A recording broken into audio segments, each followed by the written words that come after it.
Buenas tardes.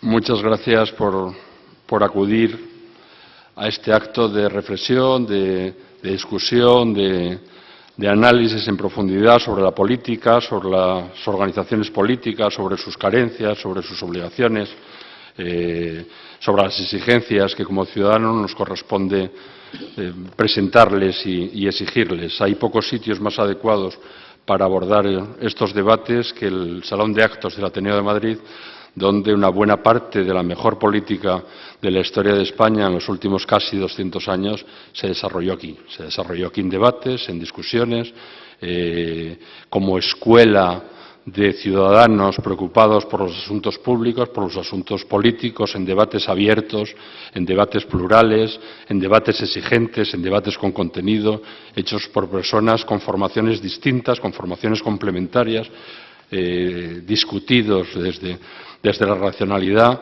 sin que ello implique en ningún caso pues prescindir de la pasión que los temas políticos evidentemente suscitan y exigen. La política, al margen de la racionalidad, tiene una componente emocional, tiene una componente de querencia, tiene una componente de compromiso, sin la cual es muy difícil de entender y sin la cual es muy difícil actuar. Este acto ha sido organizado por la sección de yoga y la sección de derechos civiles a propuesta de Jesús Rojo y a propuesta de Democracia y Libertad en el Partido Popular, que cuenta con más de 135 delegaciones y que plantea un ideario que estaba en un flyer que está a vuestra disposición. El formato del acto será una intervención inicial de los miembros de la mesa, los cualificados miembros de la mesa, que nos van a dar su visión, su experiencia personal, siempre muy exigente con la política y, por lo tanto, en estos momentos pues de cierta trivialización y de cierta banalización de la política, especialmente en lo que son sus contenidos. Vemos que se sofistican cada vez más los mensajes, la mercadotecnia, las apariencias, los titulares y las consignas, y cómo todo el proceso que debería ser previo y que debería sustentar a esa puesta en escena, pues adolece muchas veces pues de falta de argumentos, de falta de ideologías, de falta de razones, de falta de reflexión, de falta de participación. Y todo esto tiene como consecuencia la expulsión y el sentimiento que tiene el ciudadano hacia la política como algo que le es ajeno, como algo que no le es cercano, como algo que no entiende, como algo en lo que desconfía, hasta el punto que los estudios sociológicos pues nos dicen que ven a la política y a los políticos no como un elemento de solución de sus problemas, sino como un elemento que les genera problemas en vez de resolverlos, ¿no? Y frente a eso es verdad que la respuesta de los partidos y de los partidos en sentido amplio, de los partidos y de los propios medios de comunicación que hacen de altavoces de los propios partidos, y a veces incluso es difícil de separar dónde empiezan unos y dónde terminan otros, genera esa desafección tan peligrosa de los ciudadanos a la política. Haremos un bloque de intervenciones iniciales a los muy cualificados participantes, a los que yo agradezco sobremanera su presencia aquí. Intervendrán don Gonzalo de Porras, que es militar y doctor en Historia, don José Peña González, que es catedrático de Derecho Constitucional, don David Ortega Gutiérrez, que es candidato a la Alcaldía de Madrid por UPyD y doctor en Ciencias Políticas, don Ángel Jimeno, ingeniero, economista y profesor, don José Antonio Albazalejo, ex senador por Murcia y exalcalde de San Pedro de Pinatar por el Partido Popular, y doña Nieves Ciprés Aznar, periodista, ex concejala del Ayuntamiento de Pamplona y ex jefa de gabinete del Departamento de Salud Pública de Navarra. Intentaré moderar con la mejor de las intenciones y con cierta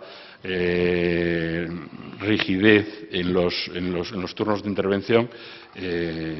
Yo mismo, que soy Carlos García Álvarez, que soy el secretario primero del Ateneo de Madrid, ¿no?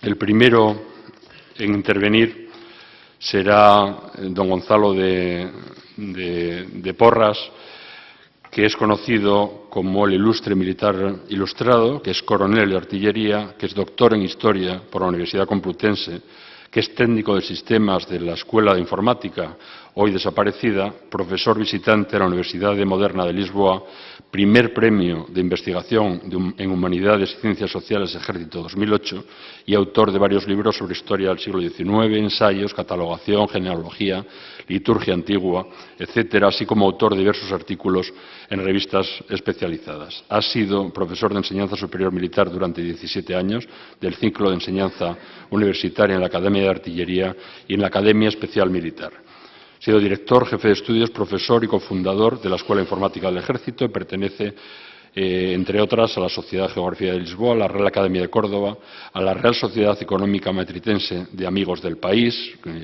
que es el origen de esta casa y con la que nos une a lo largo de estos casi 200 años de historia, un trabajo paralelo, dando en colaboración y dando lo mejor a la cultura y a la actividad política.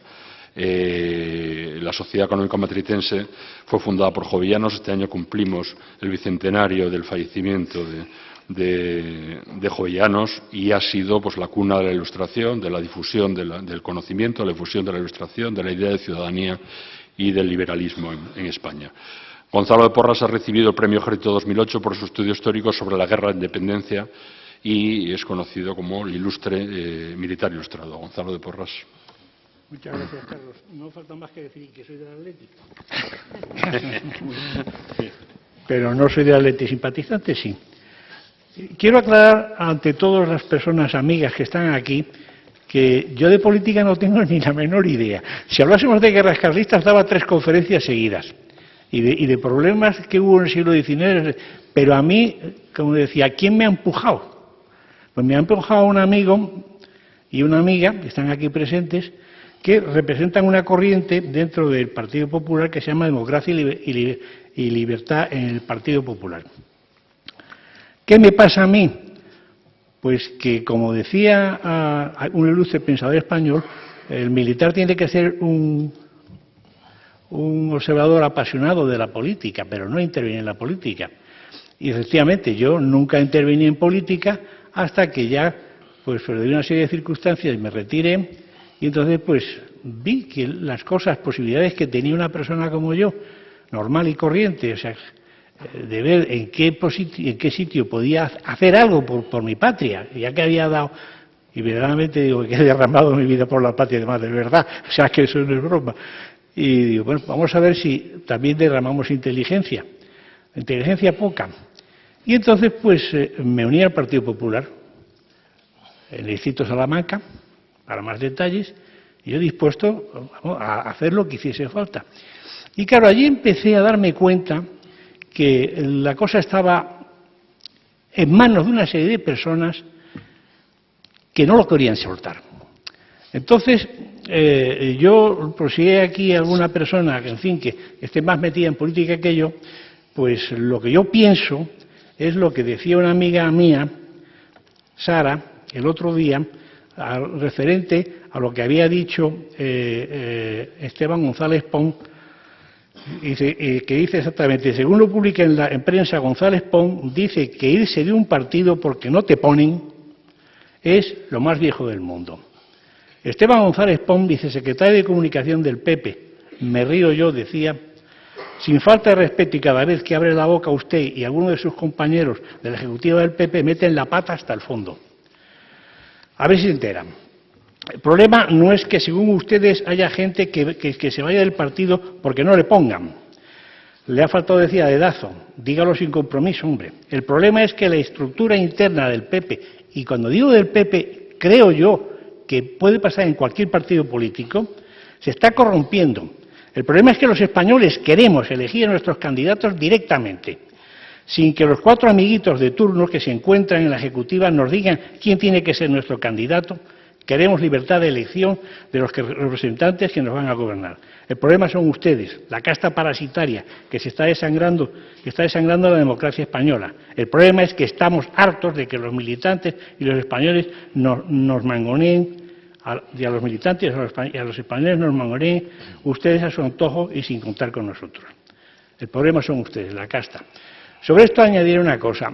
Yo me gustaría que según mi opinión, visto lo que estaba este comentario, pero visto en general lo que está pasando en los partidos políticos, la guerra empieza en las juntas de distrito. O sea, en cada junta de distrito, y yo estoy hablando de mi experiencia personal en el PP, en varios distritos, eso está en manos de una serie de personas que ellos son los que se presentan hasta a los cargos mínimos que pueda haber. Entonces, esos cargos mínimos que puedan haber son los que luego van dando paso adelante, primero pues a ser pues consejero de no sé qué, o estar en el gabinete de fulano, o ser, si ya es muy bueno, pues te postulan para edil, y de ahí pasas al Congreso y de ahí pasas al Senado, según lo que sea. Pero claro, yo me gustaría decir que si yo soy del distrito de Salamanca, me gustaría que el concejal del distrito de Salamanca será un señor que lo he elegido yo, no que lo han dicho fulano, ni mengano, ni zutano. Igualmente en todas esas cosas. Y digo, ¿y qué pasa entonces? Yo dije un día a mi mujer, vamos a presentarnos al consejillo ese que hay en todos los distritos. Bueno, la cara que se puso allí fue importante, ¿no? Y la realidad, entonces nos fuimos a la calle Génova, nos apuntamos ahí en los papeles y digo, bueno, vamos a ver que me den una lista de los electores que hay. Y entonces me dieron así en papel de informática con muchas rayas así, un tacho así, y digo, bueno, pues lo llevo a casa. No, esto no puede salir de aquí. Tienes que tomar nota de cada una de las cosas estas.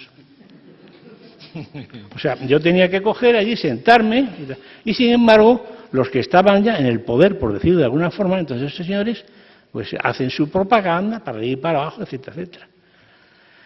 Mientras aquí no haya listas abiertas, y haya, esa palabra que se está usando tanto, primarias, pero yo creo que entonces aquí no hay nada que hacer, porque para llegar a ser un puesto determinado dentro del complejo político español hace falta tener 4 o 5 amiguetes y tal cual, o ser un pelota, porque también los hay.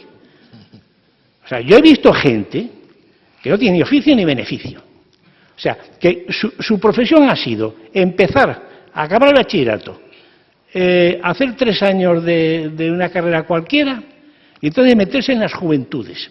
No sé si es la juventud del PP, las del PSOE o las hilderianas, me trae sin cuidado. Pero eso, la realidad es que esa gente se mete ahí y entonces ya empiezan, hoy vamos a pegar carteles, pom, pom, hoy fulanito qué bueno es, si tú picas unos carteles, hombre, le vamos a hacer presidente de la juventud de tal, o otra cosa. Y así sucesivamente. Y entonces, señor, yo he visto algunos que estaban barriendo y de barrer pasaron a esto y luego a esto. Y está por ahí, un poco más abajo, donde trabaja mi hija, en el Congreso. Y eso es la idea mía, que digo que o nos dejan o esto se va al cuerno. O desde luego, hace falta primarias y elecciones directas y que nosotros, cada uno elija a su representante, sea en el municipio, sea en el Congreso, sea donde sea. Y lo siento si les he molestado a alguna persona, pero yo creo que es así. Y muchas gracias.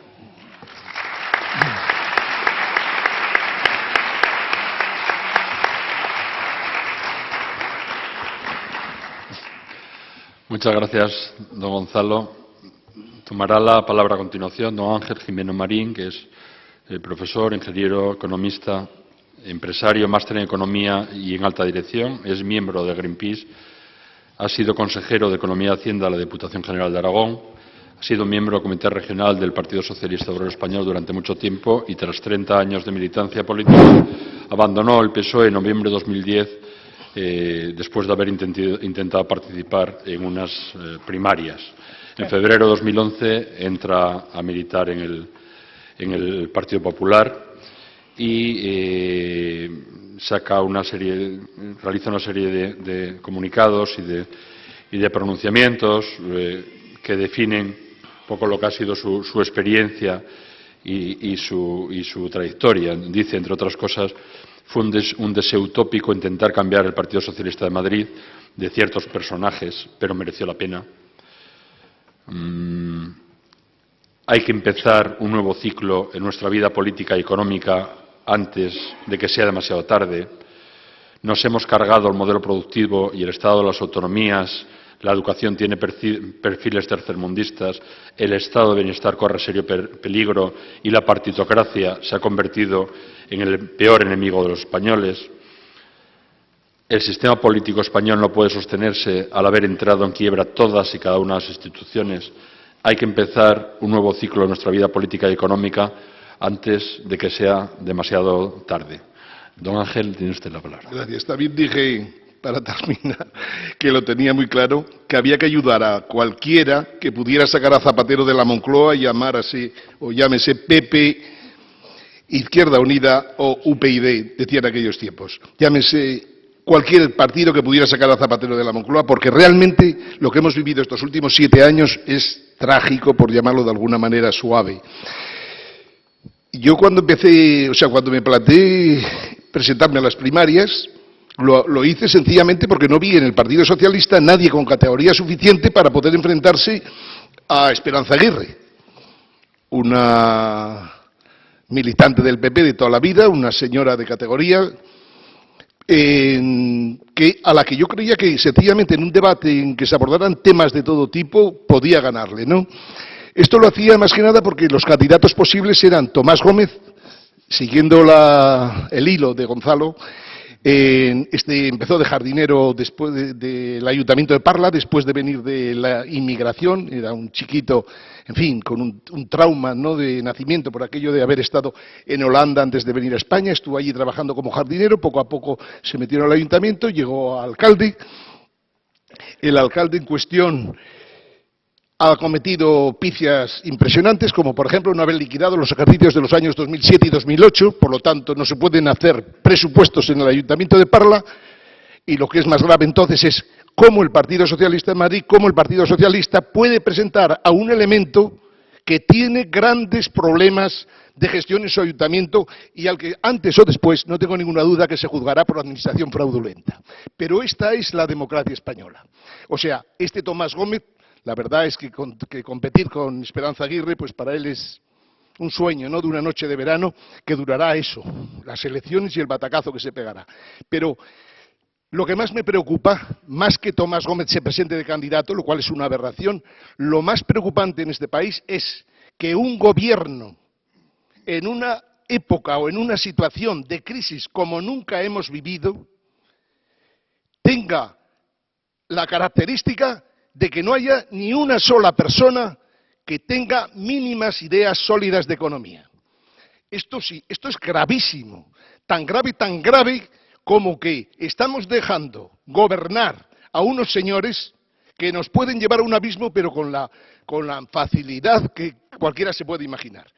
También hay que criticar al PP, por descontado, porque está haciendo una oposición que sencillamente da verdadera pena. Pero a mí lo que me preocupa hoy, que casualmente en estos momentos se debe estar votando en Portugal, si Portugal entra o no en bailout, o sea, si Portugal es intervenida y de ocurrir a España le perjudica muy seriamente y por lo tanto ya podemos hacernos a la idea de que nosotros también seremos intervenidos, lo que no me puedo explicar es que ningún partido del Parlamento, ningún diputado esté planteando seriamente cuáles son los problemas que realmente en estos momentos de no resolver España no sale jamás del agujero.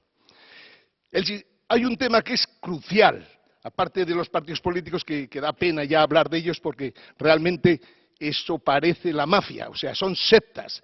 Es fácil, no es difícil en una agrupación llevártela adelante, pero hay que jugar sucio. Quiere decir, en cualquier agrupación normalmente suele haber dos grupos, uno de 90 y otro de 70. En el momento que tú consigues 30, te metes en medio y ya estás controlando la agrupación. No es difícil, pero ¿cómo consigues 30? Pues llevando a 30 personas nuevas o comprando a 30 personas de las que hay ahí adentro. Es así de simple. No hay otro juego. Con el juego de la honradez, con el juego de la limpieza, no hay nada que hacer en un partido. Hay que jugar como juega la mafia, porque los partidos se han convertido en verdaderas mafias, más que sectas, o ambas cosas a la vez. Pero lo que yo quería transmitir hoy, que en realidad es una charla que tengo que dar y que por la importancia que tiene creo que se debe conocer, lo más grave de España en estos momentos es que el sistema financiero español no existe, está muerto, es una gigantesca inmobiliaria. Quiero decir, el sistema financiero, contra todas las mentiras que se dicen por ahí, tiene un agujero superior a 250.000 millones de euros y seguramente solo se salvan el Santander, el Bilbao Vizcaya y la Caixa, pero cuidado, que también pueden caer arrastrados por los demás. El problema que tiene España en estos momentos es ese. ¿Y qué partido está comentando eso de una vez? Poco a poco nos vamos enterando de la película. Primero dicen que necesitan para las cajas, que son verdaderos fondos de reptiles y de sinvergoncerío. Dice que se necesitan 20.000 millones, luego dicen 50.000, luego 70.000, luego 80.000, luego los 110.000. Y no añaden que el resto de la banca también tiene otros 140.000 o más y que, en resumidas cuentas, hay un agujero de 250.000 millones de euros que no dispone la economía española para sanear sus bancos. Pues bien, si eso no lo resolvemos, ya podemos hablar, ya podemos hacer lo que queramos. No tiene sentido. A mí me parece interesante hablar de los partidos. Indudablemente, en la Constitución española les dimos un poder que nunca se merecieron. Han usado y abusado de lo que les concedimos. Les dimos una Constitución, les pedimos que la desarrollaran, se la han cargado, han desvertebrado España de arriba abajo, sobre todo el último periodo de Zapatero, y en este momento lo único que vemos son 17 cuevas de Alibaba y los 40 ladrones, por llamarlo de alguna manera, o los 2.000 ladrones que seguramente son los que hay. Esto es lo que tenemos hoy en España. Un país muerto, el país menos democrático de Europa, menos democrático casi que Egipto y que Túnez. Nosotros lo único que nos diferencia del año 1970, cuando corríamos delante de los grises, iba a decir detrás, no, delante de los grises, lo único que nos diferencia es que yo puedo decir aquí que Zapatero es un inepto, frívolo, analfabeto, estúpido, un sinvergüenza, un elemento que debería ser procesado y no me meten a la cárcel. Es lo único que ha ganado la democracia española y es lo único que tenemos, que no deja de ser importante poder hablar. Pero lo cierto es que la democracia española no tiene nada. El Poder Judicial está corrompido desde la cabeza a los pies. Quiero decir, hay jueces honrados, faltaría más. Pero desde luego el Tribunal Constitucional, desde la época de Boyer, Felipe González, Alfonso Guerra, llevó un varapalo con el tema famoso de Rumasa que ya nunca se recuperó. El Tribunal Constitucional, cada vez que ha dictado una sentencia, se ha cargado un cacho de Constitución. Por lo tanto, en estos momentos no tenemos ya Constitución. Y más importante que los partidos políticos, lo que tenemos que hacer es quitarles las prebendas que tenían los partidos políticos. Ni los debemos financiar, ni les debemos permitir que sean ellos los que digan si vamos a cambiar o no la Constitución. España, en mi opinión, necesita que el Poder Judicial sea independiente, que los partidos políticos, desde luego, sean democráticos, para lo cual no hay más remedio que mojarse e ir con la navaja a los partidos para colocarse y poder defender que la gente que valga salga adelante. Tenemos un problema en el desarrollo, digamos, del Estado de las autonomías que ya es inviable. Tenemos un sistema fiscal que no resuelve absolutamente nada y tenemos un futuro penoso si no lo abordamos. También, para lanzar un mensaje de esperanza, yo no tengo ninguna duda de que eso es factible resolver. Quiero decir, es cierto que no disponemos de 250.000 millones de euros para sanear bancas y cajas. Pero sí que tenemos gente con capacidad para negociar con el Fondo Monetario Internacional y la Unión Europea que puede conseguir que esos 250.000 millones se pongan a disposición de España. Es cierto que aumentará nuestra deuda, inevitablemente, 250.000 millones más y dentro de poco estaremos seguramente en prácticamente un 100% del PIB. Pero España puede salir adelante si se deja apoyar y si es capaz de negociar con sentido común con toda esta gente. Es cierto que estamos en una situación infinitamente peor que la de Grecia, que la de Portugal, que la de Irlanda e incluso que la de Italia. Infinitamente peor. Pero también estoy convencido de que es factible negociar y conseguir quitas para la deuda española. Y después lo que tenemos que pensar es que hemos consentido todos, hemos ayudado a que un gobierno de incompetentes nos estuviera, digamos, dirigiendo durante 8 años y ahora tenemos que pagarlo. Quiere decir, deberemos hacernos a la idea de que hay 10 años muy duros para los españoles en los que tendrán que aceptar que habrá que rebajar salarios para poder rebajar precios. Y al rebajar precios podremos, lógicamente, ser competitivos y exportar. tenemos que ser capaces de hacer una especie de modelo alemán o modelo chino o modelo, digamos, coreano. Tenemos que hacer de depredadores de lo que son las exportaciones. Y tenemos que hacerlo y tenemos capacidad para hacerlo, porque en España hay grandes profesionales, hay grandes business schools, hay grandes economistas y desde luego muchísima gente 1000 veces más preparada que cualquiera de los ineptos que hoy día forman parte del gobierno actual. Pero cuidado, Rajoy no da confianza ninguna.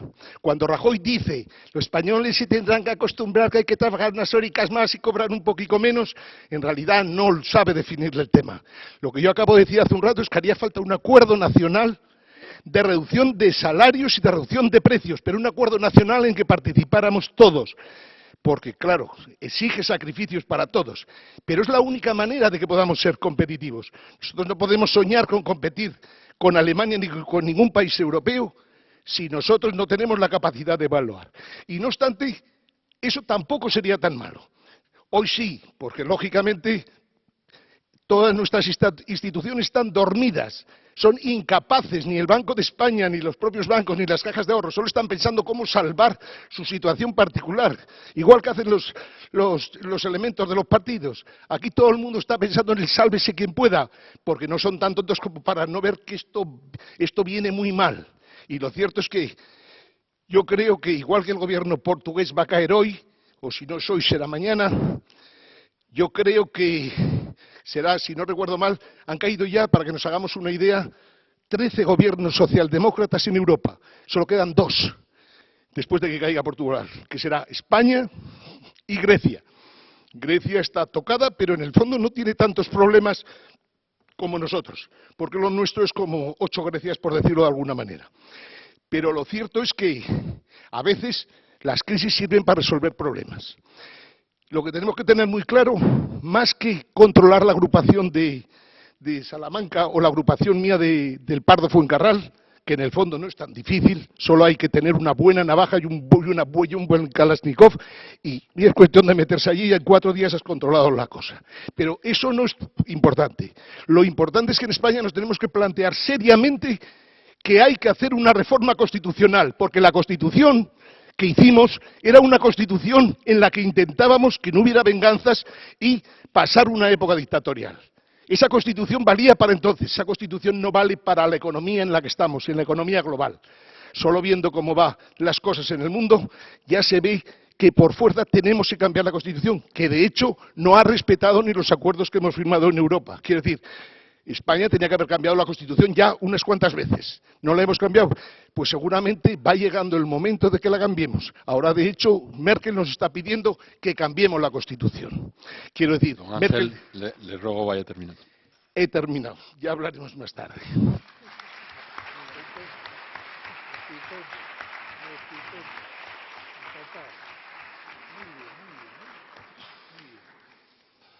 Muchas gracias, don Ángel. Ha sido usted tremendamente disciplinado.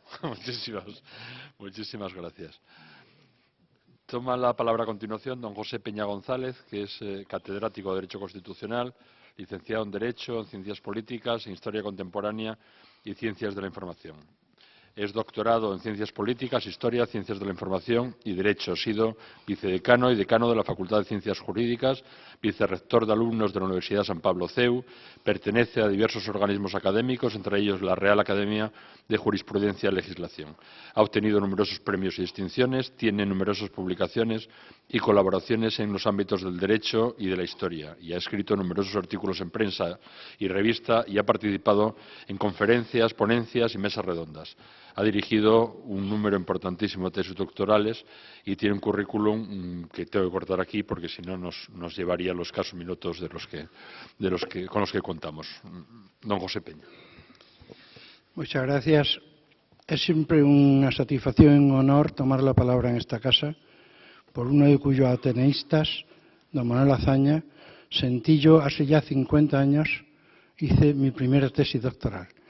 Y quiero también decir que estoy en esta casa y agradecer la invitación que me han hecho, compartir esta mesa con tan ilustres exponentes, porque En esta casa también un cordobés, don Julio Burel, fue el que inventó la cacharrería. Todo el mundo se le atribuye a don Manuel Azaña, pero cuando llegó don Manuel Azaña a la casa ya existía la cacharrería inventada por el que más tarde sería ministro de Instrucción Pública hasta el año 1917, y por lo tanto permítanme ustedes que este sentimiento gentilicio lo ponga de manifiesto esta tarde en esta casa. Yo me he encontrado invitado a una mesa redonda que dice, el tema es la democracia interna en los partidos políticos. Si yo me limitara literalmente a contestar a esto, habría terminado ya mi intervención. No hay democracia interna en los partidos políticos, absolutamente ninguna democracia interna. Claro, pero el tema yo creo que académicamente da más de sí. Tendríamos que preguntarnos por qué ha pasado esto, qué consecuencias tiene el que no haya democracia interna, y qué posibles soluciones puede haber, porque de lo contrario, repito, por mi parte, yo ya habría terminado. ¿Por qué los partidos políticos españoles tienen esa posición predominante, monopolística del poder que tienen? Pues sencillamente por nuestra propia historia. Los partidos se reconocen en el año 1976 y, lógicamente, después de 40 años de haber estado fuera de juego, hay que darle una serie de competencias porque el partido político es el único instrumento capaz de mediatizar entre el ciudadano por un lado y el poder por otro. Y el partido político es un grupo social, como todos los grupos sociales, como el Ateneo, pero que tiene una diferencia fundamental. El objetivo fundamental de un partido político es la conquista del poder. Y hubo que darle muchas competencias, pero no como tal partido solo, sino que los partidos no tienen poder por sí. Lo tienen en tanto en cuanto vayan conectados con un sistema electoral. El sistema electoral es el que de verdad hace del partido ese instrumento poderosísimo que ha adulterado en el caso español, ni más ni menos que el artículo 6. Cualquier español podría decir, señores, el artículo 6 de la Constitución española, inspirado directamente en el 21 de la Ley Fundamental de Bonn, establece y exige una democracia interna.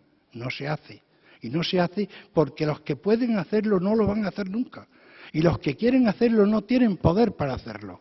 El partido ha creado la clase política y hemos llegado al contrasentido de que hoy la clase política española está peor valorada por la sociedad española que el ejército. Si eso a los hombres de mi generación, de los que estábamos estudiando en la Universidad de Madrid el año 60, nos dice alguien que los políticos van a tener peor consideración a nivel de la sociedad que las fuerzas de orden público y del ejército, hubiéramos pensado que nos estaban engañando. No lo podríamos creer. Y sin embargo, las últimas encuestas del CIS funcionan así. Ellos crean clase política, pero no clase política como todo el mundo piensa, a nivel de diputados, a nivel de senadores. No, están en todas partes. Se han introducido en el tejido social de una forma total, permanente, terrible. Están en el Consejo General del Poder Judicial, en el Tribunal Constitucional, en el Tribunal de Cuentas, en las diputaciones, en las cajas de ahorro. Están absolutamente en todas partes. Hoy es muy difícil encontrarse una sociedad del tipo que sea, que no esté influida, mediatizada por los partidos políticos. Viven del presupuesto nacional, viven de la ley de financiación. Ellos no son capaces de generar recursos propios. Si un partido político tuviera que vivir de lo que está previsto que viva, que es de las cotas de sus militantes, no tenían ni para pagar la luz de sus sedes, no tendrían absolutamente para nada. Entonces, todo esto, lógicamente, es la situación actual. Y esta situación está generando un sentimiento de frustración del que nadie se quiere enterar. Y nadie se quiere enterar porque no interesa enterarse. Y no interesa enterarse porque el día que alguien se enterara podría producirse una auténtica revolución. La democracia necesita obligatoriamente los partidos políticos. No lo olvidemos esto. No vean ustedes en mis palabras, por lo tanto, una negación de los partidos políticos. Los partidos políticos, decía y nos dejó dicho magistralmente Alexis de Tocqueville, es el mal inherente y necesario de una sociedad libre. Sabemos que es un mal, pero sabemos que no podemos dejar de estar con él, porque son el fundamento del sistema democrático. Miren, cuando se quiere atacar al sistema democrático, se empieza atacando a los partidos políticos. Cuando von Papen convence al mariscal Hindenburg para que le entregue el poder a un tal Adolfo Hitler, lo primero que va a hacer Adolfo Hitler desde la Cancillería es ante la vista del incendio del Reichstag y que un loco holandés llamado von Lubbe se ha hecho autor del mismo y dice que es comunista, es quitar de en medio el Partido Comunista. Como protesta de ellos, el SPD, el Partido Socialista, quitan al Partido Socialista. Como protesta de Adenauer, en nombre de la democracia cristiana alemana, quitan al partido. Ese es el problema. Es un mal necesario, hay que convivir con él. Entonces, este mal necesario, puesto que lo tenemos que tener ahí, puesto que es el sustento del modelo democrático, puesto que en una sociedad libre tiene que haber distintas opciones y tiene que haber unos mecanismos para saber y contestar la pregunta más elemental del mundo, desde el paraíso terrenal. ¿Quién manda aquí? ¿Y por qué manda? ¿Y cómo manda? Necesitamos conectar el partido político con los sistemas electorales. Lógicamente, si nosotros fuéramos capaces de mejorar el sistema electoral vigente, el sistema electoral vigente lo hace un ilustre compañero al que le dicen sencillamente, hazme unas normas electorales para sacar de 160 a 170 escaños. Y ya está. Si esto es una cuestión matemática, aquí hay ingenieros, aquí hay expertos en las matemáticas.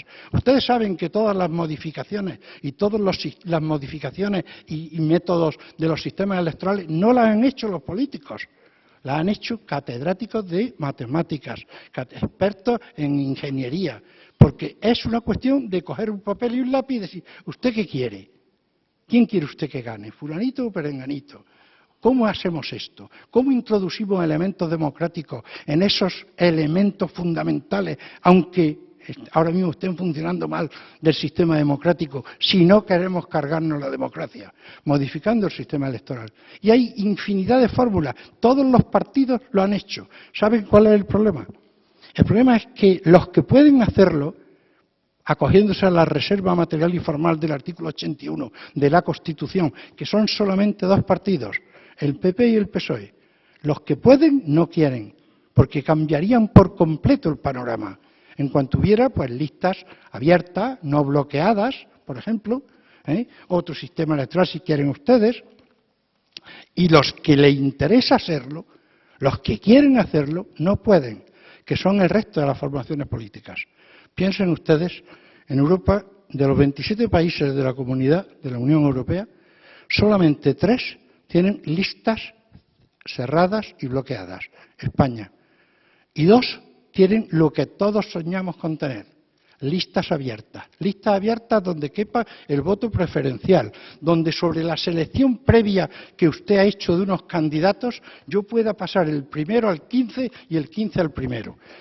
Son Luxemburgo y Suiza. La explicación que te dan los políticos es que es muy difícil moverse en un sistema de listas abiertas con voto graduado, con voto preferencial, donde yo diga, me interesa el que va en el cuarto más que el que va en el primero. Eso dicen que es técnicamente muy complicado. En Luxemburgo se hace, en Suiza también. Es cierto que son pequeñas comunidades, pero en la época en que el hombre puede llegar a la Luna, en el hombre que puede acercarse a Marte, es lícito decir que es complicado hacer un sistema electoral de listas abiertas, de listas de voto preferencial o de voto graduado. Yo creo que esto habría que replanteárselo un par de veces. Por lo tanto, el tema está mantenimiento de los partidos políticos porque son instrumento indispensable para la convivencia y, naturalmente, en la medida de lo posible, mejora más que del partido en sí, sencillamente, que se ha transformado, pero todos, en un sindicato de cargos. Por eso observen ustedes un detalle curioso. De la reforma interna de los partidos se habla muy poco y desde ningún partido político, porque a nadie le interesa que lo que se llama la ley de bronce de la oligarquía, perfectamente formulada por el sociólogo alemán Michel, es decir, que un grupito reducidísimo de personas sean los que establecen una lista sobre la cual yo luego puedo votar. Yo voto sobre una segunda elección. Antes unos señores han hecho ya una elección previa y son las que la ponen a mi disposición. Pero además la ponen en el orden establecido. Por eso la responsabilidad de los partidos es ser los creadores de clase política. Yo solía decir exageradamente en mis clases a mis alumnos, solía decirles que si lográramos encontrar el más tonto de España, que hay competencia, puede costar trabajo, y lo pusiéramos en un sitio con una demarcación en el número 1, saldría elegido diputado con toda seguridad. Si por el contrario encontráramos al más inteligente y se prestara a esto, que creo que si es inteligente no se prestaría, y lo pusiéramos en el puesto número 30, tengan ustedes la seguridad de que no sale. Ese es el problema de las listas bloqueadas. Bien, lo que tenemos que hacer es cambiar el sistema electoral. Porque si cambiamos el sistema, que repito, no va a ser posible, la vida política española de aquí en adelante, y salvo que sucediera algo increíble, es una alternancia entre dos partidos. 8 años mandas tú, 8 años mando yo. Y luego cuando yo termine esos 8 años empiezas tú otra vez. Y así. Porque fíjense ustedes, hace 4 días, 2 partidos que se están todo el santo día echando los trastos a la cabeza. Todo el santo día. Se han puesto de acuerdo, ellos dos, sin contar con nadie más, para arreglar los minutos que tienen que tener los partidos políticos en las televisiones privadas en la campaña electoral. Yo entiendo que la televisión pública, que es gratuito, lo haga en función de los rendimientos electorales de la campaña anterior, como se ha hecho hasta ahora, pero que también solo 2 fuerzas políticas españolas sean las que hayan establecido que en Antena 3, en Telecinco, en las que sean, yo no puedo invertir mi dinero, si lo tuviera, en tener media hora de publicidad, y no han contado para nada con el resto de las fuerzas políticas. Don José. Bien, termino diciendo que los partidos son necesarios, pero es necesario que modifiquemos su estructura. Nada más, muchas gracias.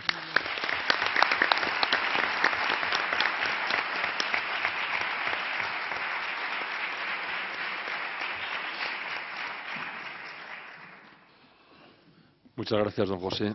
Tiene la palabra don David Ortega Gutiérrez, que es candidato a la alcaldía de Madrid por UPyD, miembro del Consejo de Dirección y del Consejo Político de UPyD, de Unión Progreso Democracia. Es actualmente profesor titular de Derecho Constitucional en la Universidad Rey Juan Carlos de Madrid. Realizó sus estudios de investigación para la tesis doctoral sobre política y educación en el pensamiento de Bertrand Russell en Estados Unidos, en Georgetown University, en la McMaster University de Canadá y en la Oxford University de Reino Unido. Doctor en Ciencias Políticas, licenciado en Derecho por la Universidad Autónoma de Madrid. Ha sido vicerrector de la Universidad Rey Juan Carlos desde 2003 hasta 2010 en Relaciones Externas y Comunicación y Extensión Universitaria. En 1995 recibió el Premio Nacional de Investigación e Innovación Educativas del Ministerio de Educación y Ciencia y en 1998 el Centro de Estudios Políticos y Constitucionales le concede el premio a la mejor memoria de investigación de curso de Derecho Constitucional y Ciencia Política.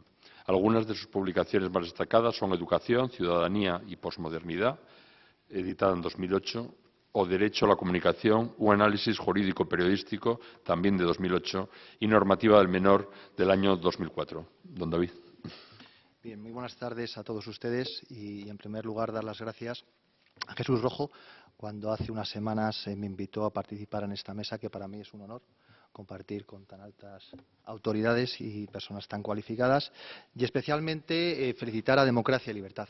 Yo creo que hay que felicitarle de verdad, porque a mí me gusta la gente que afronta de frente y sin tapujos los principales problemas que tiene España, y yo creo que son todos muy relevantes y muy importantes.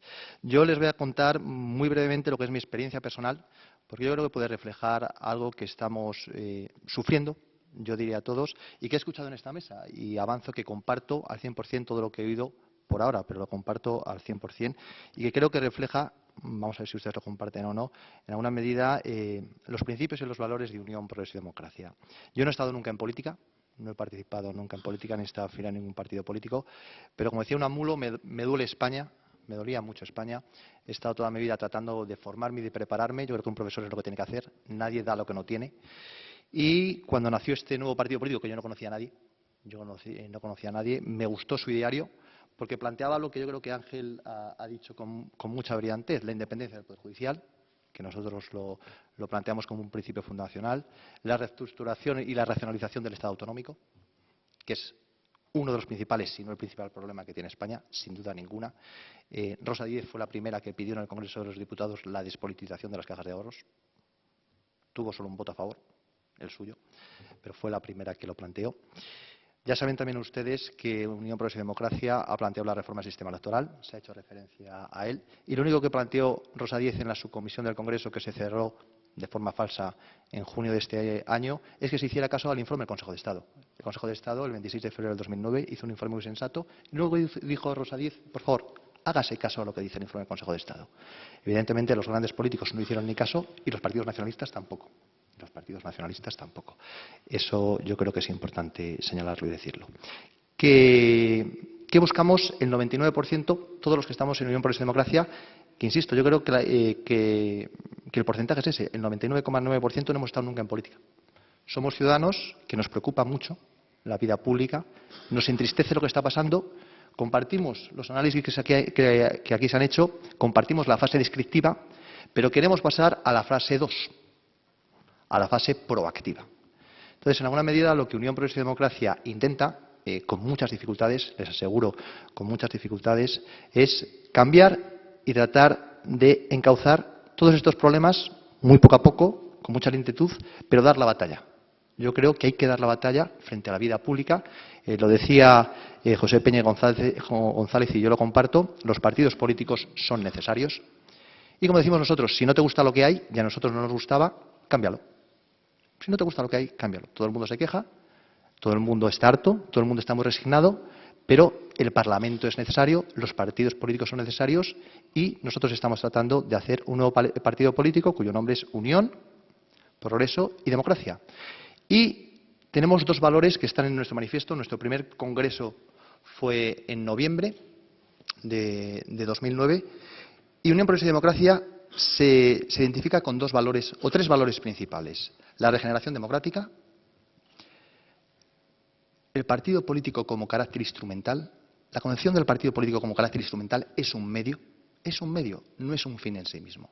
Y la idea transversal, tratar de superar esto de la España de izquierdas y la España de derechas, que hay mucha gente que está cansada de este tema.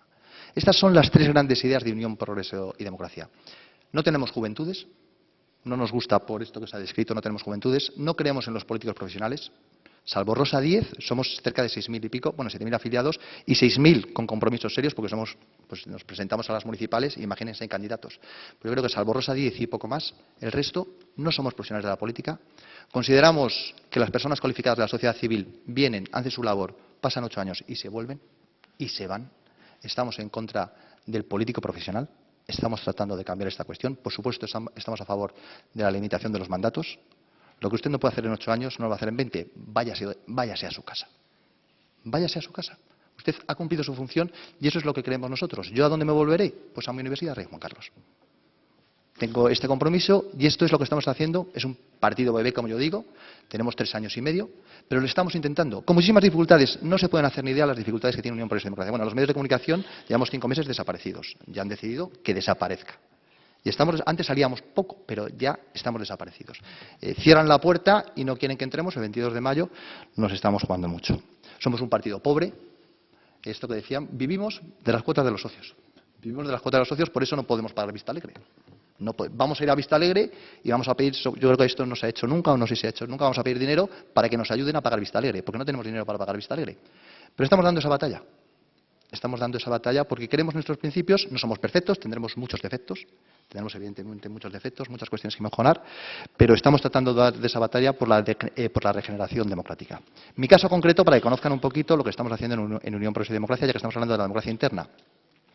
Yo competí en primarias con otros 3 candidatos y Luis de Velasco, la Asamblea de Madrid, con 4. Buscan un partido en España que tuviera 5 candidatos. En Unión Progreso y Democracia, cualquier afiliado se puede presentar como candidato. ¿Y quién lo vota? Pues todos los miembros en mi caso, yo como soy por Madrid, todos los miembros de Madrid. Y Luis de Velasco, todos los miembros de la Comunidad de Madrid. Rosa Díez es la portavoz, ¿por qué? Porque la votaron electrónicamente todos los afiliados de UPyD. La eligieron todos los afiliados de UPyD en el Congreso. Entonces, estamos tratando de hacer las cosas bien, con todos los defectos que ustedes quieran, con todos los límites, pero estamos intentando hacer ese camino y abrimos este proyecto porque es un proyecto abierto a toda la sociedad española. Con estos problemas que se han planteado en esta mesa y que yo comparto plenamente.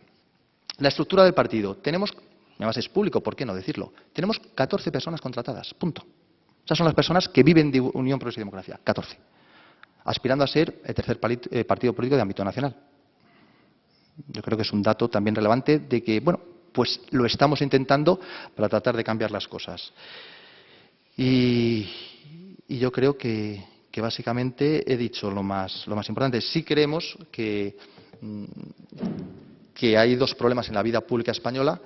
Yo me estaba recordando, estaba leyendo estos días el homenaje que hicieron en 1913, si no recuerdo mal, el 23 de noviembre, a Azorín, para que entrara Azorín en la Real Academia Española. Lo organizaron José Ortega y Gasset y lo organizó también Juan Ramón Jiménez, el homenaje en Aranjuez. Y Melquiades Álvarez, que estaba por ahí, que había hace un año creado el Partido Reformista con Gumersindo de Azcárate, dio un discurso muy interesante en esos meses, diciendo que el principal problema de la vida política española y de los partidos políticos, y yo digo, Dios mío, en mi vida ha pasado un siglo y no hemos avanzado mucho, se centraba en dos palabras. Y yo digo, qué bueno, digo, esto hay que decirlo, que la gente lo conozca. Ética y cultura. Melquiades Álvarez, en 1912, y era la base del Partido Reformista. Y es verdad, ¿qué necesita hoy España y qué necesita hoy la vida pública española? Básicamente, y que poco salen estas palabras, ética y cultura. Y eso, en alguna medida, con todos, insisto, con toda la humildad y con todos los límites, es lo que estamos tratando de hacer en Unión Progreso y Democracia. Muchas gracias.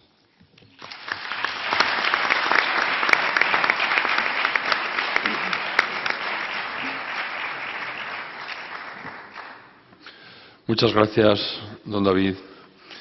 Interviene a continuación don José Antonio Badalejo, que perteneció al Partido Popular, antes Alianza Popular, desde 1983 hasta 2010, que fue alcalde de San Pedro del Pinatar desde 1973 hasta 1991, senador por Murcia en la cuarta legislatura, perteneció a la Junta Directiva Nacional y Regional del Partido Popular y abandonó voluntariamente sus cargos políticos en 1993. Retomó su actividad política en 2008 participando en el Comité Ejecutivo de San Pedro del Pinatar y se dio de baja del Partido Popular en el 2010 y en la segunda mitad del mismo año fundó el Partido Político Democracia Pinanterense. Muchas gracias, don José Antonio. Buenas tardes a todos, muchas gracias por su presencia y muchísimas gracias a Sara González y Jesús Rojo por invitarme a esta mesa redonda con tan ilustres intervinientes.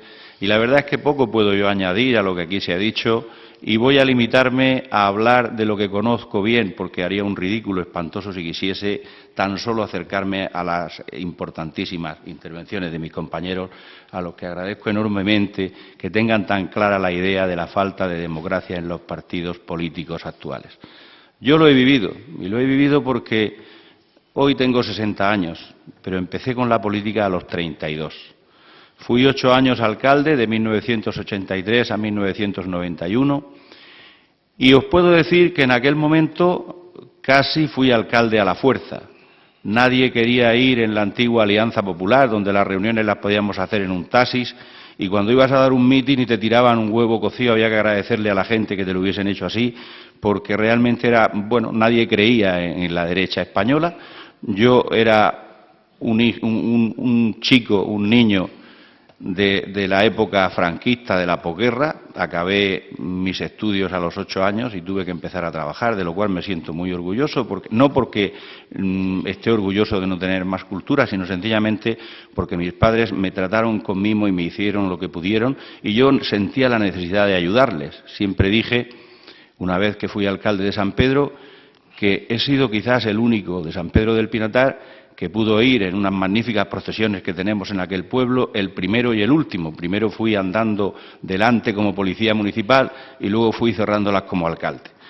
Es algo que, San Pedro del Pinatar, cuando nosotros estuvimos, fue un pueblo que democráticamente, desde Alianza Popular, se situó como mayor pueblo de renta per cápita de la región, y una serie de pequeños y medianos empresarios con gran vitalidad, y aplicando sistemas empresariales a la gestión municipal, que creo que es lo que falta hoy en día.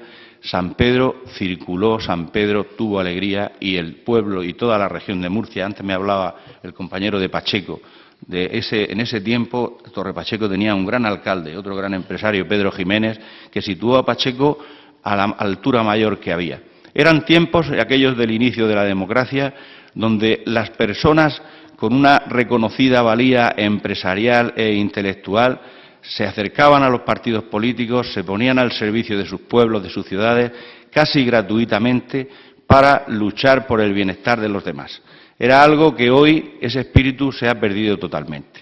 Yo dejé la política en el año 93, después de ser 8 años alcalde y senador en la 4ª legislatura por Murcia, cosa que no soñaba, porque no pensaba que nunca estuviese ahí, pero mis compañeros alcaldes y portavoces me eligieron y, como bien decía el compañero, resulta que yendo el primero, mi nombre es Albaladejo, la gente te vota. Tuve la gran suerte no de ser inteligente, sino de estar el primero. Y eso seguro que es así en todas las circunscripciones.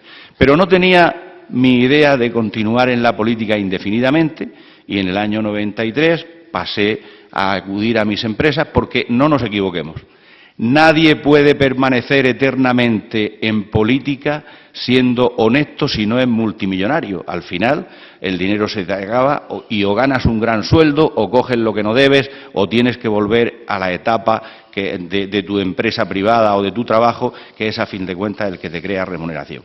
Los americanos, que nos llevan muchísima ventaja en democracia, por lo menos muchos años, no sé exactamente porque nunca estuve en América del Norte, no sé lo que podrán hacer, pero sí os digo que sabemos todos que no tienen etapas muy largas como políticos, me parece que son 8 años, y es así como realmente se debería de hacer en España, no tener por profesionales a la gente en política.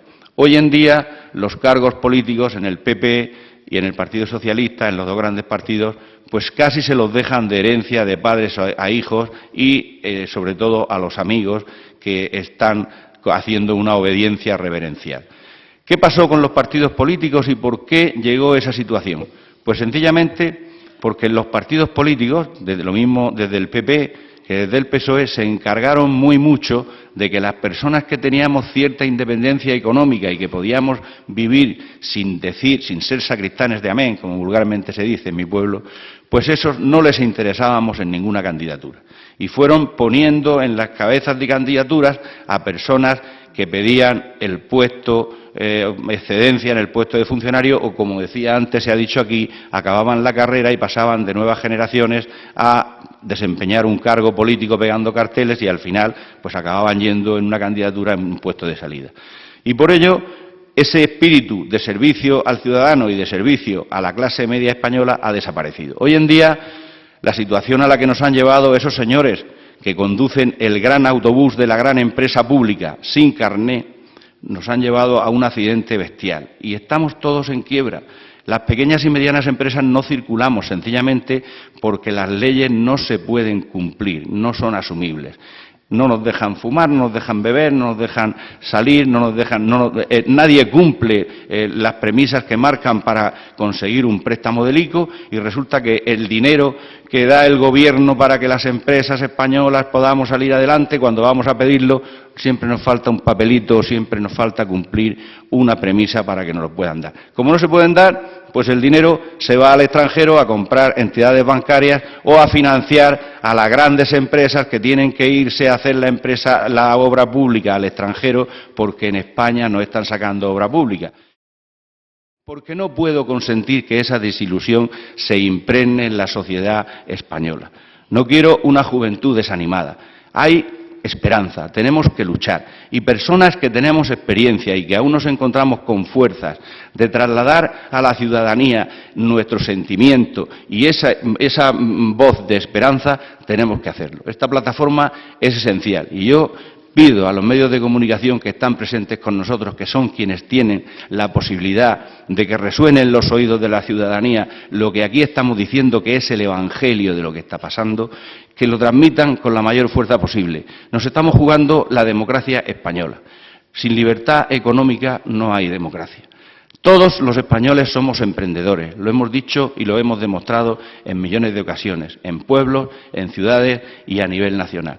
Pero desde luego tenemos que tener gestores que sean capaces de entender que si no hay una clase media española fuerte, una pequeña y mediana empresa fuerte y unas leyes asumibles por todos, esto no irá a ningún sitio. Y deben de ponerse al frente de los partidos políticos, al frente de las instituciones y a dirigir las mayores empresas de los pueblos personas con capacidad, personas preparadas, personas que estén más tiempo o menos en un partido, pero que si tienen esa capacidad de hacerlo, luchen por mejorar con igualdad, con verdadera democracia, todo el bienestar de las personas, de los pueblos y de las ciudades. Hay que instaurar de nuevo la verdadera democracia y la verdadera participación en la ciudadanía. Los funcionarios deben saber que están al servicio del pueblo y no para servirse del pueblo. Hay que reducir la administración. Hay que exigir a los jefes de negociado que reduzcan sus gastos en su negociado y que mejoren el servicio. Y si no se pueden hacer, pues lo que habrá que hacer será cambiar de jefes de negociado. Es lo que tengo pensado de hacer cuando llegue. Yo ya dije ayer en un programa de radio que, por favor, todo aquel que esté enchufado, todo aquel que esté con un contrato de trabajo que dice por tarea, por terminación de tarea, y todo aquel que no haya entrado legalmente al ayuntamiento, que no me vote, porque cuando yo entre por la puerta, él sale inmediatamente. Y es así. Y si no me quieren votar, que no me voten. No pasa nada. En un pueblo donde PP y PSOE tienen a la ciudadanía amedrentada, nosotros hemos hecho una revista que la hemos traído hoy aquí con publicidad de las empresas detrás, que eso no me lo creía yo, vamos, ni si me lo hubiesen dicho de rodillas. Y ahí está la revista con personas que están ahí y me están llamando cada día. Y en un pueblo donde el PP tiene 150 militantes, estando desde el año 80 o 76, nosotros que estamos desde agosto tenemos 130 y cada día, ayer mismo se sumaron 4. Personas que están cansadas, que quieren participar, que quieren demostrar al pueblo que quieren ayudar a todo el mundo. Y desde luego nosotros, desde San Pedro del Pinatar, nuestra pequeña parcela, lo vamos a intentar y sé que lo vamos a conseguir. No podemos hacerlo a mayor amplitud porque nos falta dinero, nos falta tiempo y mi capacidad política no es mucha. Soy el único político, el único político con alguna experiencia que va en democracia pinatarense, pero seguro que oiréis hablar de nosotros en lo sucesivo porque en San Pedro del Pinatar vamos a gobernar para bien de la democracia en España. Muchas gracias.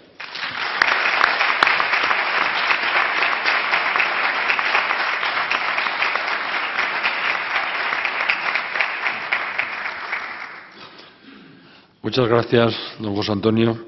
Tiene la palabra a continuación doña Nieves Ciprés Aznar, que es periodista por la Universidad de Navarra, que ha sido concejal del Ayuntamiento de Pamplona y jefa de gabinete del Departamento de Salud del Gobierno de Navarra.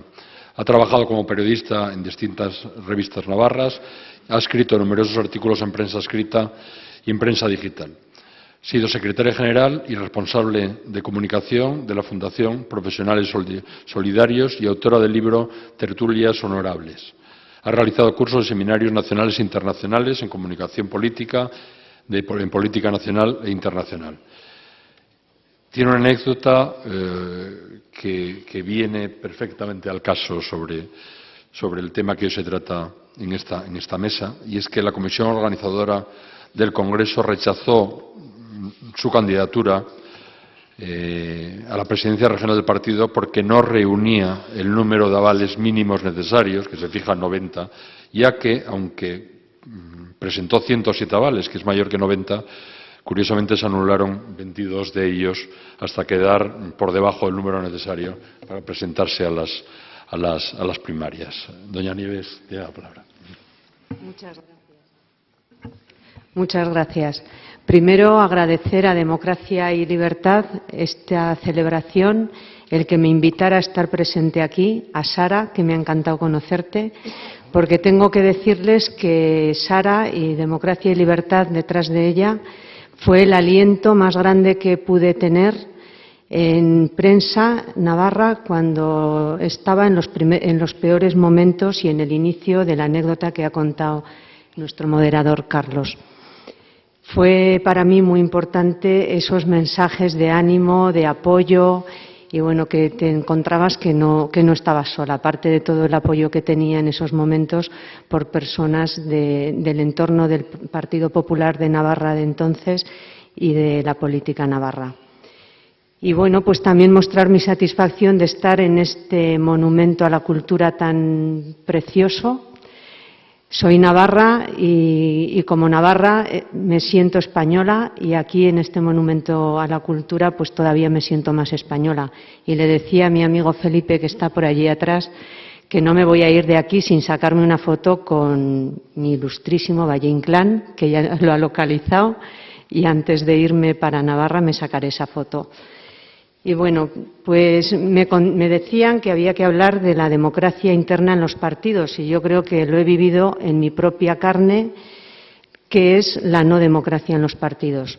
Sí que, como bien dice el profesor Peña, son necesarios los partidos políticos en democracia, como no, pero creo que tenemos que mejorarlos, tenemos que mejorar esa democracia interna y ese buen funcionamiento interno dentro de los partidos y exigir una profunda reforma en el sistema electoral que conlleve ese buen funcionamiento interno de los partidos.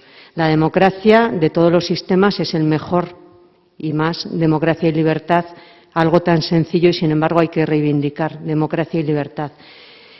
Creo que la democracia nos ha posibilitado tener unos partidos políticos en los que poder llevar esas ideas que tenemos y esas ideas que podemos ponerlas al servicio de la sociedad.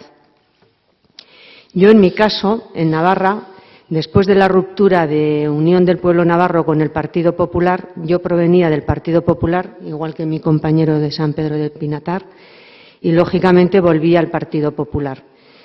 Estuvimos un año sin congreso después de la refundación del partido y bueno, pues decidí presentar candidatura al Congreso del Partido Popular en Navarra. Había solamente un órgano entonces, la Comisión Constituyente, y allí fue donde informé que en la celebración del Congreso presentaría candidatura a la presidencia, apoyada por los afiliados del partido. Nadie se opuso, todo quedó en que efectivamente presentaría la candidatura. Por lo tanto, era la candidata oficializada, por decirlo de alguna manera. Pero he aquí que meses después aparece otro candidato y en su blog por Internet dice que va a presentar candidatura al Congreso y pone ya una fecha en el Congreso. Y yo paso de ser la candidata oficializada a ser, pues no sé, la candidata crítica, la candidata malévola, y bueno, se invierten todos los términos y el candidato, pues como es elegido por el presidente nacional, Mariano Rajoy, pues acaba siendo el bueno. En fin, viene la Comisión Constituyente, creía que el candidato iba a venir a la comisión, no apareció, no hubo ni siquiera una posibilidad de integración o de ver si hacíamos una lista común, alguna cosa, ¿no? No viene y, por lo tanto, lo que hacemos es presentar candidatura a las dos personas. Presentamos candidatura y pueden imaginarse que se puso todo el aparato del partido en contra a la que entonces había sido candidata oficializada. Todas las artimañas, todo lo que se hizo durante el proceso de recogida de avales sería para pasar aquí un buen rato describiéndolo. Pero con el trabajo y el esfuerzo de todos conseguimos superar, como bien decía Carlos, esos 90 avales que tienen que tener en cuenta que eran 90 avales sobre 450 afiliados.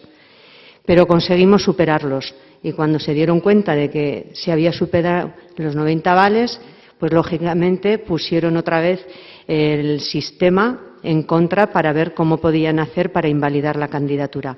No se me permitió estar presente en el recuento de avales. Yo no sé si el otro candidato tiene los avales que dijo que tenía.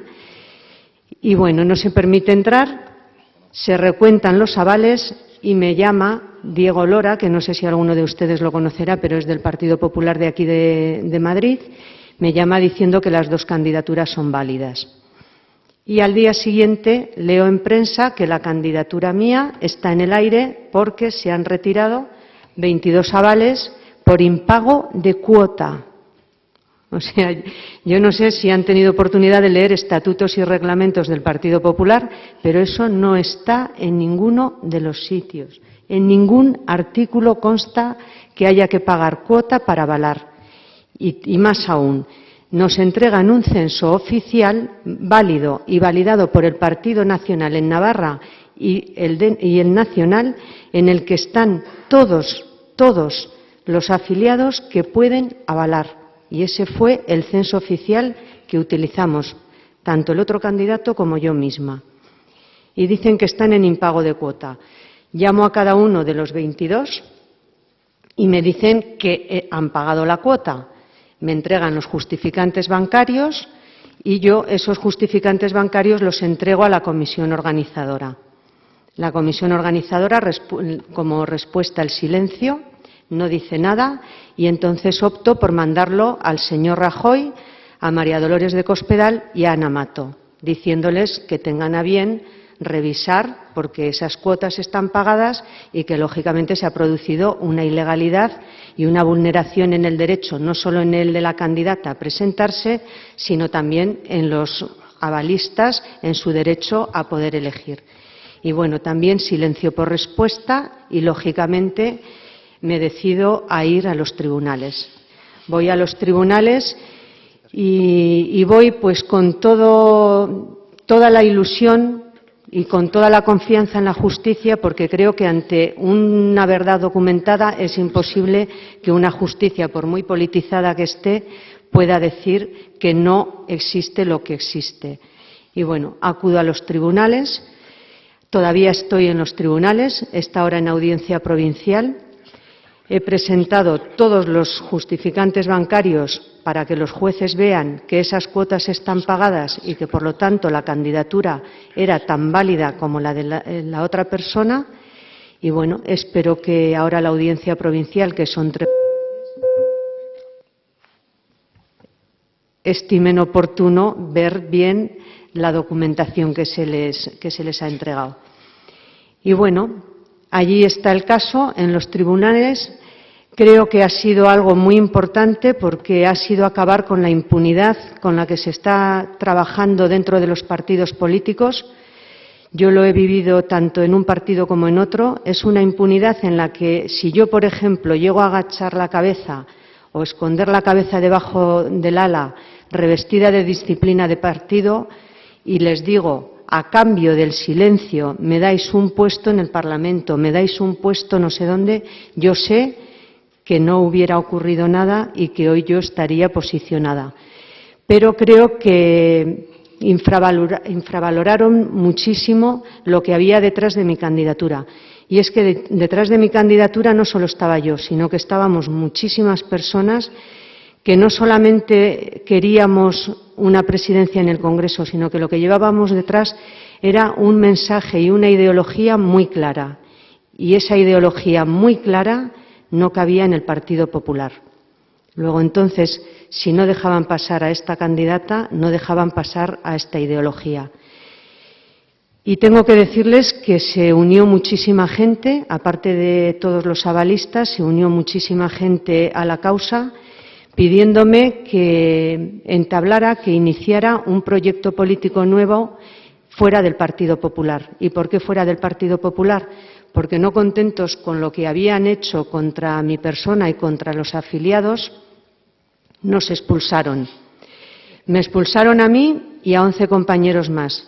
Les puedo decir que eso ha sido lo más doloroso que he podido pasar, porque que lo hagan conmigo, pues te puede doler porque es tu partido, pero no te duele porque sabes que es por unas ideas y que merece la pena. Pero que expulsen a 11 personas más, eso sí que me dolió muchísimo, no lo pueden imaginar. Y bueno, expulsados ya del Partido Popular, seguimos nuestra lucha y como el aumento de los apoyos cada vez era mayor, decidimos iniciar una nueva andadura política y una nueva andadura política en la que llevamos toda esa ideología que la llevamos al Congreso del Partido Popular, aun a pesar de que mi candidatura no quisieron que pasara, pero llevamos al Congreso en la ponencia estatutaria y en la ideológica todas nuestras ideas y todas fueron rechazadas. Es decir, si en el Congreso llego a ganar yo, les puedo decir que no duró ni 2 días, menos que un chupachus a la puerta de un colegio, porque en el Partido Popular Nacional hubieran hecho todo lo posible por echarnos o por no darnos nada para que hubiera podido salir el Partido Popular de Navarra adelante. Pero bueno, ahora sí que tengo que contarles que en esta andadura política lo que tenemos es una ilusión grande, tenemos un proyecto muy ambicioso que se basa en una ideología muy clara, en la que estamos ya 500 personas, vamos aumentando, y es una ideología que dices, ¿cómo vamos a tener que explicar si es el sentido común?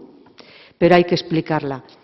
Está basada en los 4 principios no negociables que habrán oído hablar, que es algo tan sencillo como la vida, desde el momento de la concepción hasta la muerte natural, la familia entendida con un matrimonio entre hombre y mujer y la familia como base y estructura de la sociedad.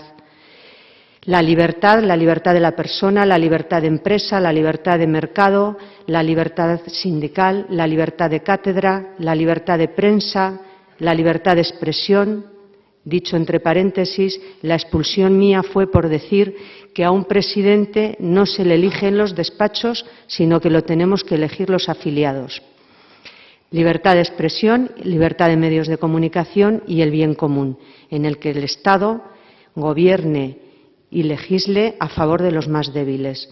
Son 4 principios que yo creo que no se tendría que necesitar ni explicarlos, pero eso es lo que defendemos. Defendemos también, como he dicho, una reforma profunda en la ley electoral, en la Constitución española, y siendo navarros les digo que lo que pretendemos, lo que queremos, lo que defendemos es la supresión de la transitoria cuarta de la Constitución española, que es la puerta que tenemos los navarros para entrar en Euskadi y que lleva siendo transitoria cuarta 30 años. Yo creo que ya es el momento de que lo transitorio deje de ser transitorio. Y también tenemos nuestra idea con respecto a la política nacionalista. Somos contrarios totalmente porque somos navarros, somos españoles. Navarra es el origen de España y podemos decir que es la madre de España.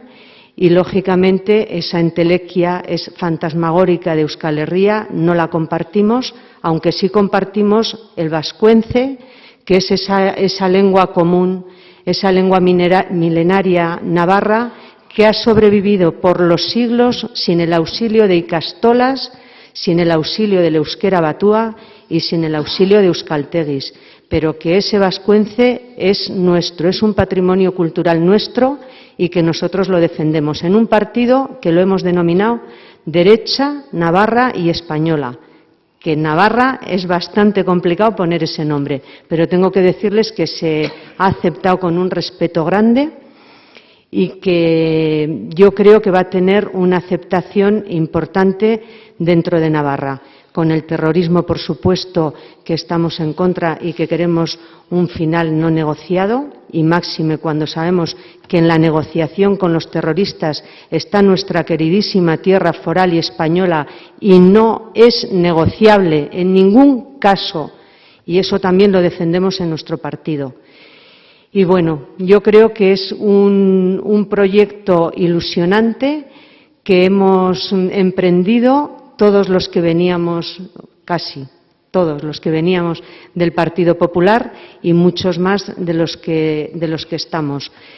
Quiero decir que en cuanto a la audiencia provincial falle lo que falle, la verdad es la verdad la conocen los medios de comunicación, la conoce la sociedad navarra y, bueno, pues si la política puede con todo, yo creo que con la verdad, con las personas y con las ideas no van a poder nunca y las ideas van a estar presentes, estemos donde estemos.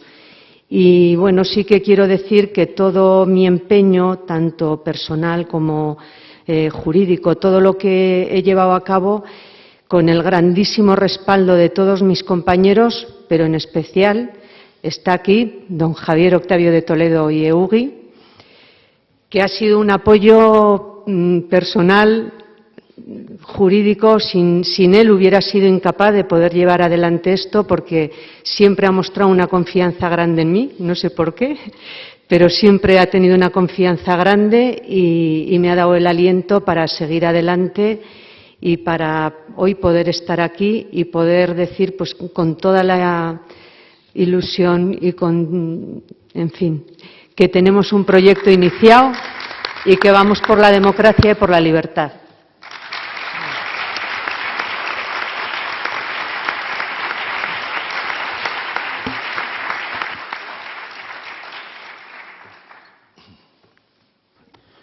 Muchas gracias.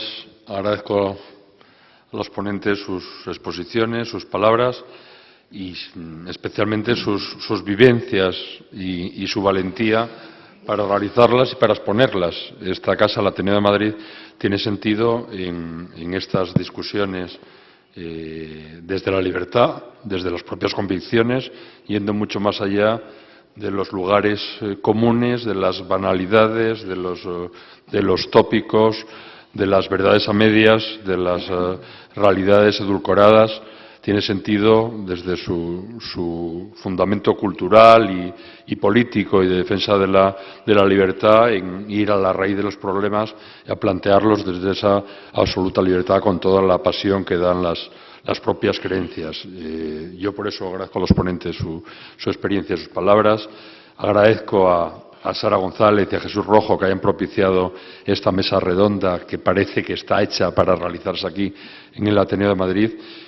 Y me tomo la libertad muy brevemente también de comentar mi experiencia personal, que es por la cual todavía me resulta, no solo como miembro de la Junta Directiva del Ateneo, sino a través de mi propia experiencia personal más satisfactoria esta mesa redonda. Yo he sido durante muchos años presidente de lo que eran las Juventudes de CDS, el partido de Adolfo Suárez, un partido que cuando no existía como partido, porque no tenía estructura de partido, por los problemas que seguramente vosotros habéis vivido, que UPyD y los que intentáis llevar adelante nuevas iniciativas habéis pasado, de bloqueo en cuanto a comunicación, de dificultades económicas, dificultades para llegar a la gente, en muchos casos de las agresiones del poder, del poder en el sentido amplio, no solo del poder de los partidos, sino del poder de los medios, del poder de lo institucional, del poder del establishment, que silencia, que agota, que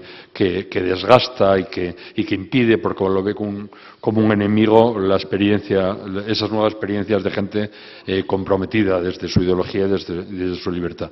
Era un partido que cuando tenía votos no tenía estructura de partido y no existía como partido, y que cuando empezó a existir como partido, porque consiguió montar esa estructura, desgraciadamente perdió los votos, ¿no? Lo cual es una experiencia que espero que no se repita con algunas de las experiencias que se toma aquí, porque lo que es evidente es que ha habido un proceso de banalización y de pérdida de calidad de los procesos políticos, no solo de los partidos, sino de todo lo que rodea a los partidos, de sectorización, de banalización, donde las discusiones se establecen desde un sistema de grupos, de cuadras ganaderas, es decir, tú de quién eres, si eres de fulanito te corresponden tantos, no importan tus esfuerzos, no importan tus capacidades. Muchas veces esos esfuerzos, esas capacidades, esos convencimientos, esa firmeza en las cosas que se creen es un impedimento, porque las reglas de juego van por el otro lado, y una persona que está comprometida con sus propias ideas y que es consciente de su propia fe y de su propia fuerza, pues es muy incómodo en una estructura de ganaderías marcadas al hierro, donde uno es de fulanito y por lo tanto le corresponde no sé qué porcentaje en unas listas, donde ya las discusiones o las ideas se dejan en manos pues de los expertos en marketing, donde la política pues se resuelve con el puro eslogan, con eslogan además que toman, que faltan absolutamente al respeto a la inteligencia de los ciudadanos. Aquí nombraron a dos personas, podríamos nombrar a muchas más, pero en la mesa salieron dos nombres. Uno de ellos es el del candidato del Partido Socialista a la Comunidad de Madrid, que ha dicho algo así como que hay un sentimiento absolutamente mayoritario entre los madrileños de que la presidenta de la Comunidad, Esperanza Aguirre, tiene que irse. Dice, hay un sentimiento absolutamente mayoritario. Es decir, debería apoyarse, si es su propio convencimiento, evidentemente vive una realidad paralela, y si no es un convencimiento, es, en fin, de una frivolidad enorme, ¿no? Y se ha nombrado otra persona, que es a González Pons, para hablar de los dos partidos, que también hace una serie de declaraciones con un fenómeno similar al que hoy estamos discutiendo aquí, que es el fenómeno de Francisco Álvarez Cascos en Asturias, donde con 2 meses ha generado un partido que nace de la nada, con una afiliación de 7.000 militantes en 2 meses en Asturias, ¿no? y que es respondido desde los partidos y desde el establishment en el sentido, y estas son las palabras de González Pons, donde los partidos vertebradores en Asturias son el Partido Socialista y el Partido Popular, y que tendrán que ponerse de acuerdo entre ellos y no con nadie más. Es decir, bueno, esto da la idea de cómo la política, cuando pierde contenidos y cuando pierde altura y se queda en lo puramente alimentario, pues pierde su sentido. Por eso a mí esta mesa redonda tan valiente que hemos tenido aquí, pues me causa la mayor de las satisfacciones desde el puro sentimiento de ciudadanía y solo quiero desearos mucha suerte a los que estáis en esto y muchas ganas y contáis con toda la simpatía y con todo mi apoyo. Y quiero dar el paso ya a vosotros, que sois la otra parte, la parte fundamental de esto. Sí. Hay un tema que me he quedado con las ganas, pero he querido respetar el tiempo, que es muy importante. Es el tema Europa. Estamos aquí funcionando, pero no nos damos cuenta de que hay un marco que nos manda, hasta el punto de que hoy nos están gobernando desde Europa, no nos engañemos. El otro día se hizo una pregunta a Trichet que fue muy interesante, y apuntárosla, que lo vais a ver pronto.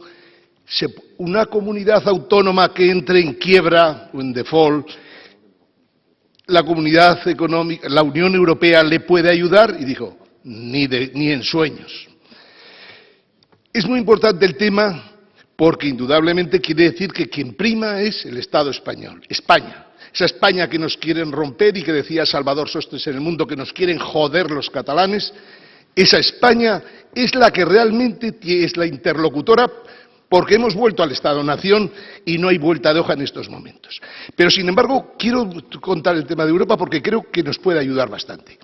Europa celebra mañana y pasado 2 reuniones que, en principio, ya os puedo decir que son una fantochada, es todo un montaje para seguir despistando a los ciudadanos europeos. Pero no tiene tampoco mayor importancia. Mañana decían que iba a ser la cumbre del euro. No hay tal cumbre del euro, se dice que se crea un fondo, pero no se crea, porque en realidad solo se ha aportado un 10% del mismo, se dice que eso solo se utilizará en casos extremos, quiere decir que en principio doña Angela Merkel tiene como finalidad, desde luego, que Europa no eche una mano en serio a ningún país que tenga necesidades, y menos a España, por el volumen de dinero que necesitaría para poder salir del problema. Pero, sin embargo, yo que he estudiado este tema a fondo, hace un año estaba en mis cosas, no estaba por Israel, dedicándome a otros temas, pero cuando ya me metí en esto de la política, he profundizado en el sistema financiero europeo, y lo que querría comentaros es, lo más interesante para todos, para volver a recuperar democracia, sería que Europa se convirtiera en los Estados Unidos de Europa. ¿Qué quiero decir? A Europa, para funcionar de verdad, solo le faltan 2 cositas. Una unión monetaria y una unión fiscal. Esto requiere que la deuda europea sea única, de todos. La misma deuda Holanda que la misma deuda España, que Alemania, tal. Y también os diré una cosa. Mientras eso no se resuelva, apuntároslo también, que es muy importante, me ha costado llegar a esa conclusión, pero mientras haya deudas diferentes, que tengan, digamos, tipos de interés diferentes, CDS diferentes, ya sabéis, los Credit Default Swaps, mientras haya eso, siempre habrá la posibilidad de que caiga Irlanda, luego Portugal, luego España, luego Italia, luego Bélgica, y me atrevería a decir, y algún día Francia y Alemania. El sistema es terriblemente inestable y conduce a eso. Hay unas cuantas personas, unos cuantos intelectuales de la economía en Europa que lo tienen claro. No hay otra solución que un tesoro europeo, lógicamente, como la Reserva Federal Americana, o sea, tenemos que tener una unión monetaria y una unión fiscal. Pase lo que pase, y va a pasar mucho en España, y por eso, en el fondo, a mí no me preocupa tanto lo que estamos sufriendo o viviendo, porque creo que esto tiene solución. Lo que vamos a vivir los próximos 3 años, 2011, 2012 y 2013, me atrevo a decir que es trágico, de alguna manera. ¿Por qué? Porque no va a haber dinero en los bancos y cajas españoles para darnos financiación, ni a las familias, ni a los particulares, ni a las empresas, ni a las pequeñas, ni a las medianas, y me atrevo a decir, ni a las grandes. Vais a ver caer bancos y cajas como no habíamos visto nunca, y vamos a ver seguir cayendo empresas. O sea, vamos a seguir viendo cómo el desempleo en España sigue aumentando hasta el año 2013, porque la política de Merkel obliga inevitablemente a que eso pase. O sea, España puede llegar a lo mejor en 2013 a 6 millones de trabajadores en paro. Y eso, con todos los respetos, tiene sus inconvenientes, graves, por descontado, pero también tiene sus ventajas. Don Ángel. Voy una notita más que es como yo creo que se resuelven estas cosas. Yo siempre he sido un admirador de Martin Luther King, de Gandhi, de Mandela, y os diré una cosa. Cada vez que haya una manifestación de lo que sea, por ejemplo ahora la de la vida, que creo que es este sábado, y la próxima semana la manifestación de las víctimas del terrorismo, y la siguiente, la manifestación de lo que sea. Lo que tenemos que hacer es acojonar, y perdonar la palabra, hay que asustar a los políticos con manifestaciones. Es a lo único que le tienen miedo. Si los conseguimos asustar, nosotros conseguiremos que se cambie la Constitución. Conseguiremos que en Europa se haga la unión fiscal y monetaria. Y conseguiremos en todos los sitios hacer las cosas bien. Manifestaciones pacíficas. Porque si no hacemos eso, nos vamos a encontrar, y ahora os doy otras dos referencias, Andalucía y Murcia como dos regiones curiosas. Acordaros que el Partido Socialista, comisiones, UGT y demás, cuando pierdan las elecciones, que las van a perder inevitablemente porque se las han ganado a pulso, no aceptarán el resultado de las elecciones. O al menos van a poner serias dificultades, y esas manifestaciones no serán pacíficas. Serán manifestaciones en las que podrá pasar de todo. Por lo tanto, España va a vivir unos momentos complejos, y yo creo que obligarán a cambiar la Constitución y obligarán a cambiar el Estado de las Autonomías. Y termino con esto. Lo más vergonzoso que hemos oído en el día de hoy es que Durán y Lleida, el diputado modelo, el mejor valorado por la sociedad española, es un golfo de armas tomar. Un golfo de armas tomar, y no solo golfo por, digamos, por su problemática sexual o lo que sea, no. Es un golfo porque hace leyes a cambio de dinero, y eso no puede ser. Pero fijaros lo grave que es. El number one de la corrupción es el político más valorado de España. Eso no puede acabar bien.